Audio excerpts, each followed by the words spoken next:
இப்ப வந்து politics is a business. இப்ப எந்த குதிரை மேல நம்ம பணத்தை கட்டினோம்னா அந்த குதிரை ஜாக்பாட் எது அடிக்க போகுதுன்னு சொல்லிட்டு அப்ப கணக்கு. எல்லாரும் நினைச்சிட்டு இருக்காங்க விஜய் குதிரை தான் ஜெயிக்க போகுதுட்டு. பட் கண்டிப்பா நடக்காது. ஓகே. அதே மாதிரி டிஎம்கே வந்து ரொம்ப ஓவர் கான்பிடென்டா இருக்குது. அவங்களுக்கு வந்து சரியான எதிரி கிடையாது. அதனால அவங்க தான் ஜெயிக்க போறாங்க. இந்த ஓவர் கான்பிடன்ஸ் தான் 2024 ஜான்வரியில பிஜேபி தட் இஸ் என்டிஏ ரொம்ப அந்த பார்லிமெண்ட் எலெக்ஷனுக்கு ஓவர் கான்பிடண்டா என்ன சொன்னாங்க, நாங்க 400 ஜெயிப்போம் 400 ஜெயிப்போம்.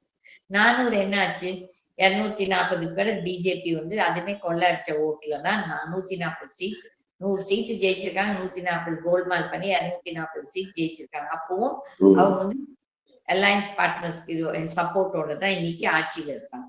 அதே மாதிரி இப்ப வந்து டிஎம்கே எப்படி இருக்குன்னா ஓவர் கான்பிடண்டா தட் இஸ் எங்க அணி தான் ரொம்ப ஸ்ட்ராங்கா இருக்க பாருங்க. நான் தான் சொல்றேன் அரசியல்ல எதுவும் எப்பவும் நடக்கும். இது வந்துட்டு எந்த ஒரு அரசியும் நடக்கலாம்.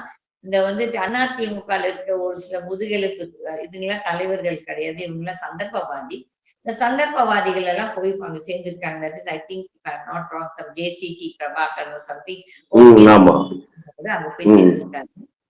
இவங்க எல்லாம் வந்துட்டு JCD Prabhakar is also Christian. So maybe அவருக்கு வந்து அந்த விஜய் இஸ் கிறிஸ்டியன் சொல்லிட்டு மேபி கூட கான் அது நம்மளுக்கு தெரியாது.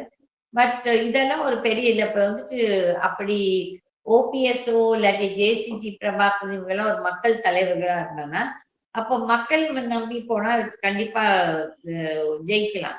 பட் வந்து விஜய் நம்பிட்டு போறாங்க பாருங்க வந்து பதவியில நாளைக்கு அவன் தான் ஆட்சிக்கு வர போறான் ஐயல் அங்க ஒரு பதவியை பிடிக்கலாம்னு நினைச்சிட்டு இது வந்துட்டு செங்கோட்டையன் என்ன அவங்களுக்கு எல்லாம் ஃபால்ஸ் ப்ராமிஸ் கொடுக்குறாரோ எனக்கு தெரியாது.